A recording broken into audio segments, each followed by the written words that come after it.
So today we're going to be doing a bit of a music masterclass. I'm joined by Sony's Iona Rodger, and we're going to be looking at how to become a marketing creative. So hello, how are you doing? I'm good, thank you. How are you? I'm good. I'm excited to have you here and hear all about your job role.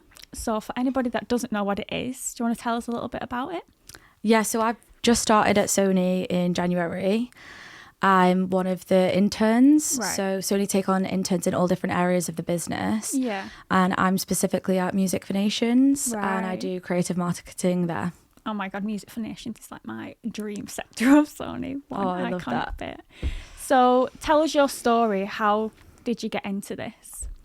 So I started off by going to a music uni called BIM here in Manchester, British and Irish Modern Music. Me too. I went to BIM Oh, as well. did you? Yeah.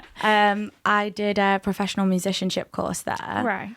And then when I graduated, I then did a lot of like unpaid work and internships. And then as well as doing a lot of like unpaid work that I found myself, I'd also like volunteer my time with bands and like help run like their socials or help do like anything for them, really, like the admin-y side. Yeah. Or like being on set for like a music video. Yeah. So did you know from the start that marketing was the sector of music that you wanted to go into? Yeah, and specifically like creative marketing, because you're very hands-on with the band. Right. And it is within marketing, it's more than just marketing. You kind of do a bit of everything, which I love. Yeah. And I love being like so hands-on with bands, specifically like being able to talk to them, come up with a plan. So talk us through the process of that. So you've just met a band. Where'd you go from there? So in terms of with the label, Yeah. so it depends. Some of the bands on the roster have been with Music for Nations for a while, Right. or it could be a new signing. So it could be that I'm coming up with a social media plan or a campaign strategy, or talking them through Discord or TikTok. So it's all sorts. But yeah, it's really interesting. And another part of it is obviously seeing them live as well. Yeah. I suppose as well with like TikTok has only really blown up in recent years. So you have to kind of like learn as that goes along, because that's not something you could have learned at uni. Like, that's so true. And it's so interesting how as songs are trending on TikTok, how that then does correlate to the charts and then an artist's success. I think as well, it's for me, I have the battle of like encouraging artists to use TikTok, but without making them feel like they have to make a video, because they still want to stay true to their music. Yeah. So it's about finding that balance of like coming up with content that feels natural to them. But it's an incredible tool to use for sure. Yeah, it's crazy. My cousin works at Sony and I went to hers. She lives in London, just before lockdown, and she was saying, we've just had this big meeting about how TikTok impacts everything. I was like, what? I was like, nobody over 18 uses TikTok. Like, I don't understand why that's even a thing. And then literally, as soon as lockdown happened, everybody's got TikTok, and it is like the key way now to get on the charts, isn't it? It's madness. But I've spoken to a lot of bands as well that have said it does feel a bit disingenuous sometimes when like they're paying people to put makeup on to like a rock song. It's a bit of a tricky one. You've still got to keep it authentic to the band, like you were saying, which I think is really important. Yeah, and it's interesting as well how it can be used for like making like people discover an artist. Like to me, I grew up listening to Sade, and people like they're just discovering her. Or like the Cortinas have recently had like a moment on not Spotify, on TikTok. So yeah, it can be really useful in that you could have a song that you've released 5 years ago and then suddenly it has success because suddenly it's gone viral on TikTok. So that's also interesting for like looking at like a back catalogue for an artist. Yeah, it's crazy. I think that's what's happened with like new metal as well. Like there's a huge new metal resurgence right now, and I don't think that would happen if it weren't for TikTok. Like H&M are selling corn t-shirts. Like it is pretty mental. Right, so we've just found out that we was in the same year at uni. We went to the same uni. Like, how mad is that? That's crazy. I did think I recognised you, but yeah, because I did music journalism, so we was like locked away from all the fun stuff. So tell me more about your experience at uni. I loved uni. I definitely think that I was like more not like super serious about my career at the time. Yeah. I definitely like wanted to just have fun and party and like make friends. I still like did really care about my course. Like I wanted to get it first, and I was like, I'm gonna get it. Yeah. And then I did. That was like my main goal. But I wish I got involved more, and like there was a lot of work experience available. I don't know, did you get involved? Well, for my third year project, I can't remember which, because we did like loads of different courses within our course at BIM. I can't remember which area it was. It might have been music experience or something. I started my own radio show. Oh, amazing. Which was so cool. I was big into indie music at the time, so it was called Katie's Festival Feels. So I did that every single week, which was a great experience and built up my confidence in front of a mic so much. And then I got to put on my own event from that as well. I did an indie night, but it was literally the week before lockdown, so oh my God. hardly anybody showed up. It was a massive flop. Some German people were on holiday in Manchester, and they literally saved my night. Like, they made it come alive, so I'm so thankful for those German people. But it was pretty mad, wasn't it, going into lockdown, Doing a degree. Yeah, doing 100%. a degree in your third year. We literally broke up for Easter that year, never went back. Everything became remote, which is so normal now, isn't it? Yeah. But it was so abnormal then. How did you find finishing like your dissertation and stuff at home? Oh, it was just it's weird because you have so much more free time, but then I think that then you can procrastinate more. Yeah. But yeah, it was a weird experience. Yeah. I think that we were lucky that we were in third year though, because I think that it meant that we could knuckle down and like really focus. I think that if you were going into first year in lockdown, I couldn't even imagine what that must have been like. Yeah, and they had to live for that for the rest of uni. Like, them people in first year literally only got to experience proper uni for a few months, which I find really sad. Like, I am quite grateful that we did get to experience that, because I think a lot of people do uni work from home still now. So yeah, it's crazy as well, because it's like we've gone to like a music uni for like the events, and like then it's like all of that's gone. Yeah, it's at home. Something else I wanted to bring up as well, you know, talking about lockdown. Yeah. I did actually have a little bit of a career change in my mind at the time. So I'd always been like interested in law. So I did do a law master's during lockdown. No way. Yeah, so like after I graduated, that's what I went into.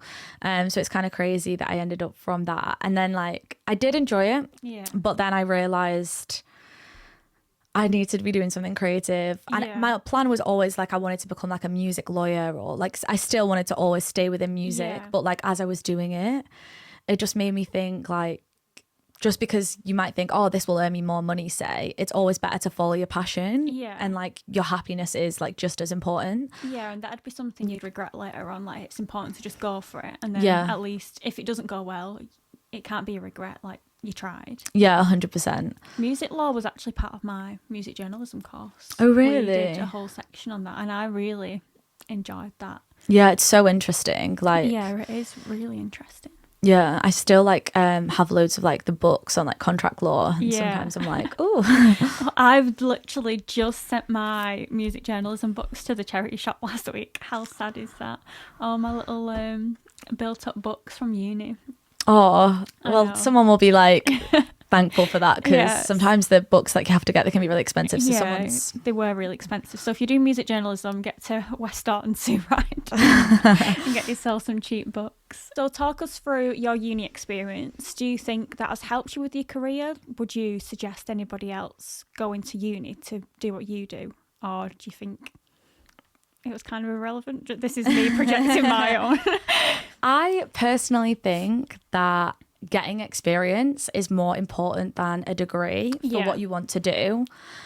However, I would say that you can definitely do the best of both worlds. And if you know you want a career in music, but you're not sure what, then I would definitely say that like going to BIM or one of the other unis that are similar would be useful. But if you straight up know what you want to do, then just get work experience straight away, and you don't need a degree. I think there's a lot of like pressure on people to get one, and it's not real. It's like in an interview, it's not like tell us about your degree. It's like tell us about your work experience. Tell us how you've worked with bands. Yeah, that's exactly it. I find that in what I do when I approach a PR to interview a band, they want to know what my social media is like. They don't care about the fact that I've got a degree. Yeah. But I do think BIM was very important in building connections. I love how all the tutors are still in the music industry, and if you want that side of things, then I definitely 100%. And even just meeting people, like I've know so many people who are like music contacts from going to BIM, so that is obviously really useful. Yeah, it is really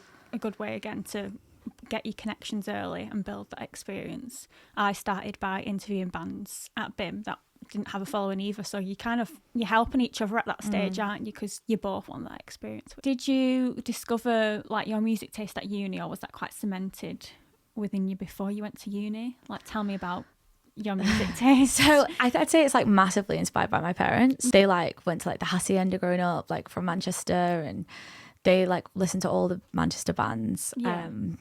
So I feel like that's been instilled in me. Like I think that like I'm so lucky that they like practically were like, this is like The Doors, this is Bowie, and like we have such a massive vinyl collection at home. And then I was like massively into like indie rock, I guess, when I started BIM. But I think that my music taste is so broad. Like I could be like listening to like Charlie XCX, then Kylie Minogue, and then like Rage Against the Machine. My mum, big mosher, her favourite band is Korn, so I grew up literally watching Slipknot, Limp Bizkit, Korn. My dad's favourite band is Motley Crue, but he also likes the indie music as well, so I got a bit of everything from them.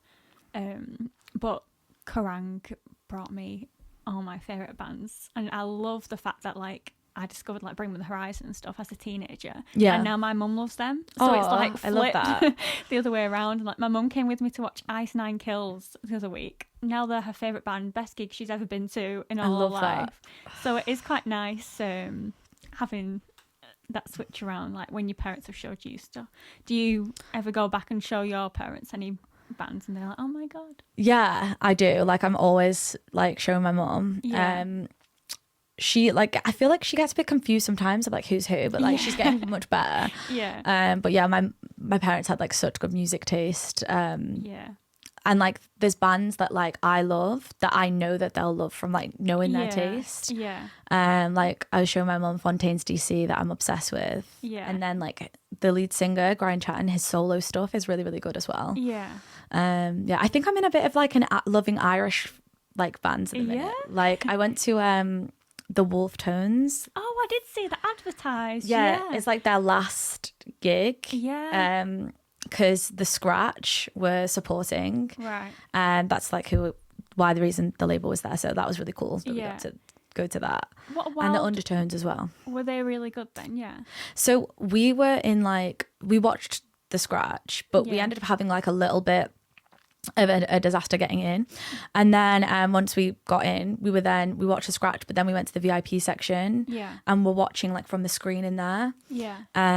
So yeah, we didn't fully commit. It was really badly raining and it was in a field. Oh god. So we didn't fully commit to standing and physically watching, but like we were like from in there watching from afar.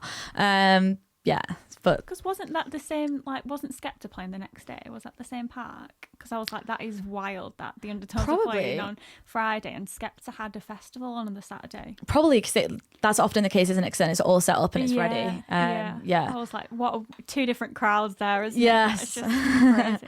And I love as well that on Skepta's festival, he'd put a big break in so that everybody could watch the England game at the festival. Like that is love that. Such a good idea. Have you seen they're doing that this weekend at Wireless?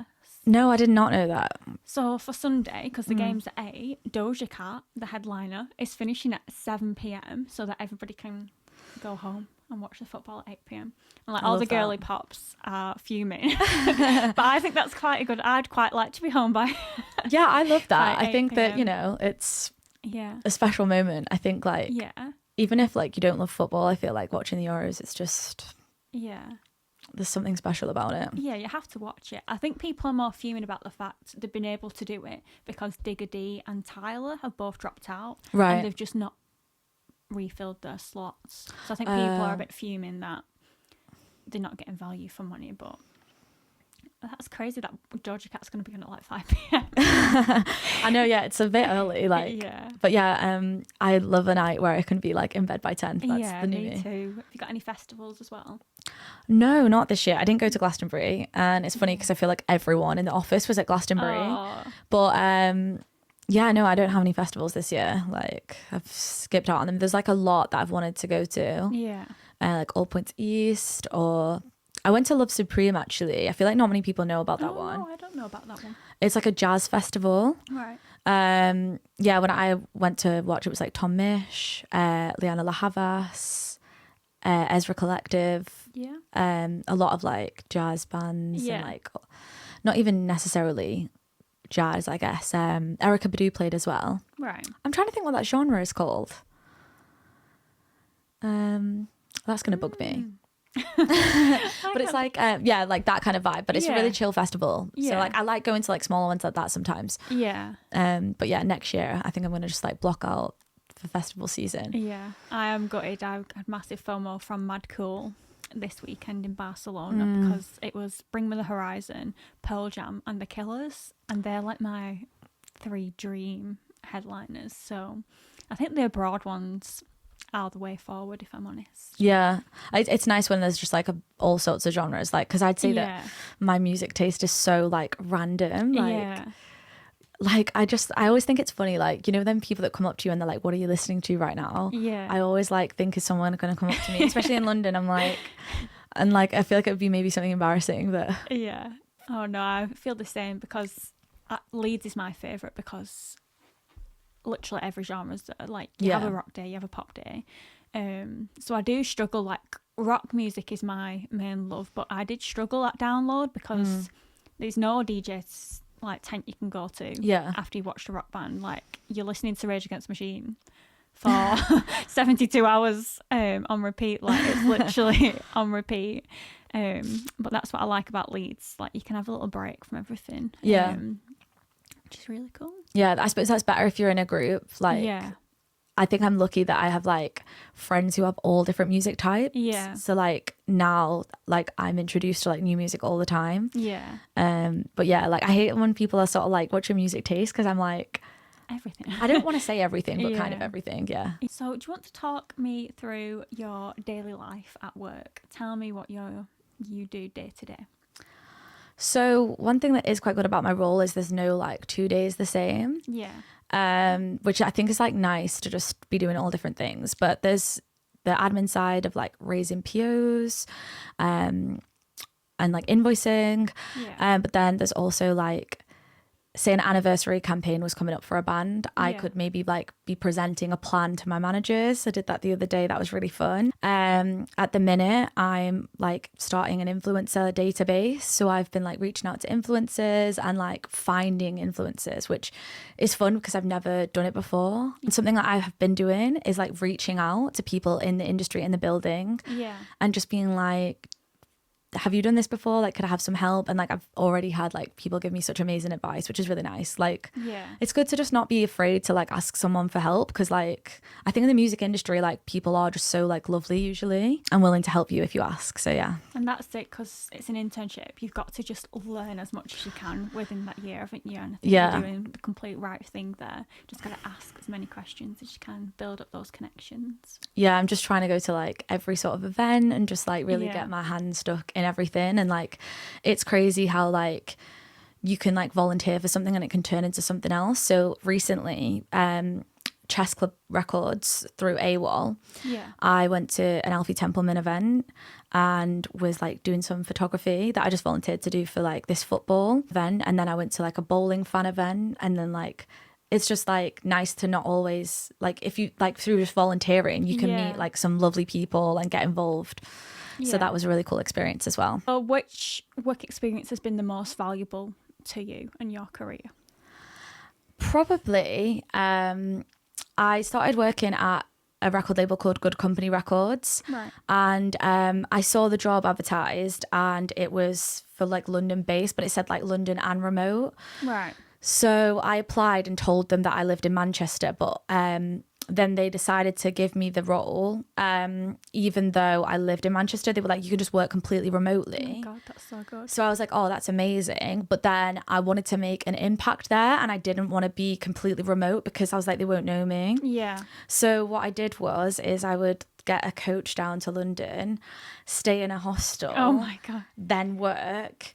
And then like get the coach back. So now I'm a bit traumatized to ever get a coach. Oh but my God, yeah. It was so worth it because it was like working in like an actual label in London. Yeah. And I wasn't there like that long actually, because then I actually got my job at Sony. So then I stopped there. But that was such an amazing experience, like just being hands-on in the office. I really enjoyed that. But also working with bands directly as well. I have a lot of, and now I'll always like have a little special place in my heart for those bands that like you're sort of helping them, but they're helping you just as much, which is amazing. And then to see them grow. There's nothing better than discovering a band small and then watching them. Oh, I love that. Like, then I feel like ownership over them as well. Yeah. Like I feel like that about Fontaine's DC. Yeah. Because I've like listened to them like for so long. Like tickets were so cheap when I went to see them, and like like I feel like ownership over them. I'm looking forward to their tour this year. Yeah. And they're just their general reband looks really cool. Where are they playing this year? They're playing London. Right. I've got tickets. Yeah. I don't know where. My friend surprised me, which was really lovely. Oh, that's nice. I never know like with gigs. I think I've got so many this year. I need to like put them all in a diary or something because I'm going to definitely miss something. And I've had to do that this year. Do you remember the app Countdown that everyone used like as need to get that. I've had to literally re-download that so I'm not overlapping because I've tried to get a lot of newer bands in that are playing the smaller venues, but then as soon as a big tour comes out I'm like, oh my God, I need to go to that. So I've heard the internship process for Sony is quite extensive. Can you tell us a little bit about that? Like, what did you do to get your foot in the door and get yourself noticed? So just to be completely honest, I've applied a couple years running, right, and got rejected. But I never like let it stop me. Like I just tried again and tried again. I can't even remember how many years I did apply. And then the actual application process is quite long and thorough. It's lots of rounds to the interview. So it's like a video interview, a task. Then you actually go to London and do a group project, but I was actually on holiday. Oh no. So I missed the group chat test, and then I had to do like a Zoom call instead, and I just convinced myself in my head, and I was like, oh, because I've missed the main interview, I've not got it. But then even though I did it on Zoom, that section, I still passed and then went in for another final interview. So it's quite a lot of steps, but even just to apply, and even if you don't get it, it's such an amazing experience to practice those rounds. Yeah, and it is, like you say, important to know like thousands of people apply for internship every year. So just getting that experience is, I can imagine, amazing. So you actually live in London now, don't you? I do, yeah. How do you find that? I'm enjoying it. Like I still like Manchester will always be home for me, but I'm actually really, really enjoying it. I currently live in Islington. Right, okay.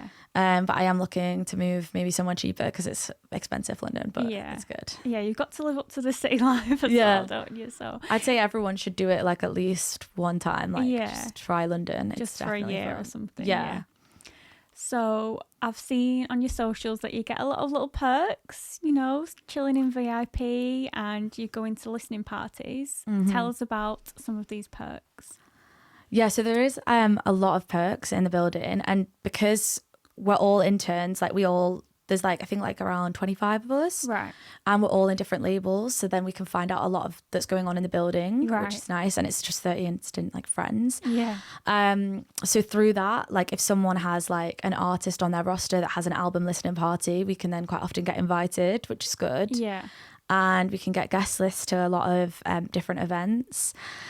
And there's just a lot of like Sony has so many perks and like so many events on, which is amazing. Whether it be the other day we had like someone who works in like international marketing come in, right? Or there's a lot of societies as well.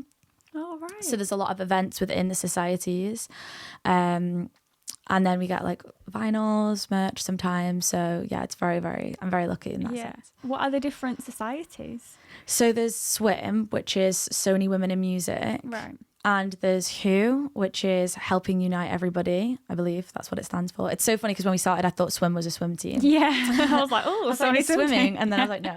And then there's also Sound, which is a neurodiversity group. Oh, right. And there probably are others that I'm maybe missing. But yeah, it's nice that there's like events that people put on. Yeah. Oh, it's like a proper little community then. One thing that is good about swim is it helps identify areas that need more representation of women. I know that there's not enough female producers and there's not a lot of artist managers that are female. Yeah. So I think it's just like realizing these spaces do need to be filled by women and women can do it. At Sony, there's a lot of women in really high positions, like the director of my label is a woman, the director of commercial group is like a woman, and they're really successful all around the building. For me personally, I've always seen women thriving. There are just a couple areas that I think for a while have been dominated by men, and we maybe subconsciously can think of a man being a producer, but it's just important to like, I guess, make sure that women are being given just as much opportunities. And as a young woman coming into the music industry, that's such a good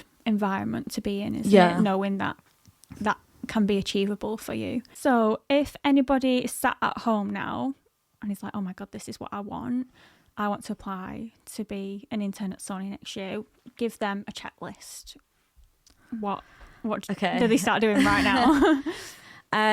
It's so funny because I feel like I'm always like a career advisor to people, but it's because, you know, when you just want your friends to like do well, so I'm like, make your LinkedIn profile. But yeah, I'd say start off with LinkedIn. It's kind of just like an employer is going to look at your LinkedIn. It's the first place like people can like, it's like an online CV, but you can also make people see you how you want to be seen. So you can start posting things that you are doing, whether it's volunteering at a festival, working with a band, being in a studio, like take pictures and post what you're doing, and then you'll be in someone's mind. And also on LinkedIn, you can like find someone who's in a position that you want to be in, look at their work experience and then think, oh, that's how they got there. And then you can like, and then also just for discovering jobs. Yeah, I love LinkedIn. I'm clearly obsessed.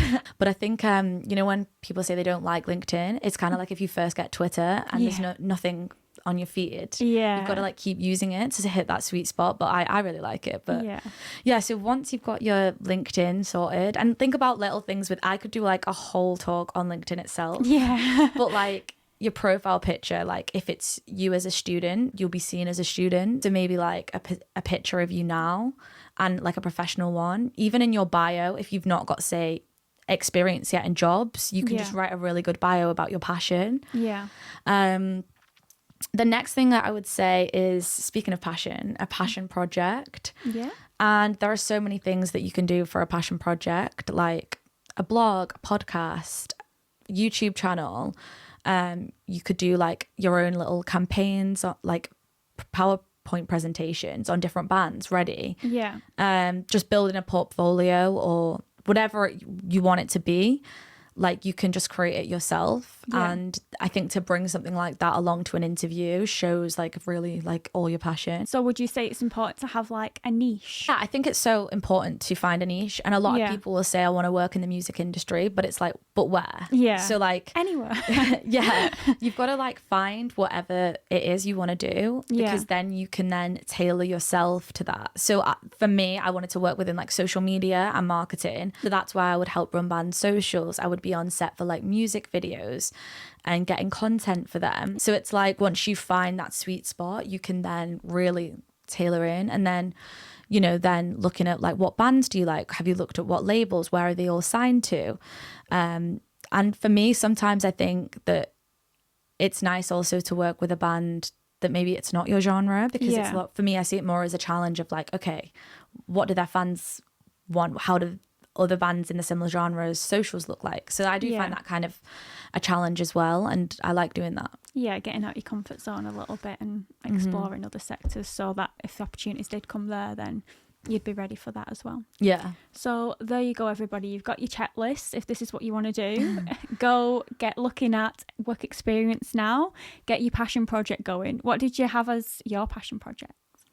I had a portfolio of social media that I'd like created.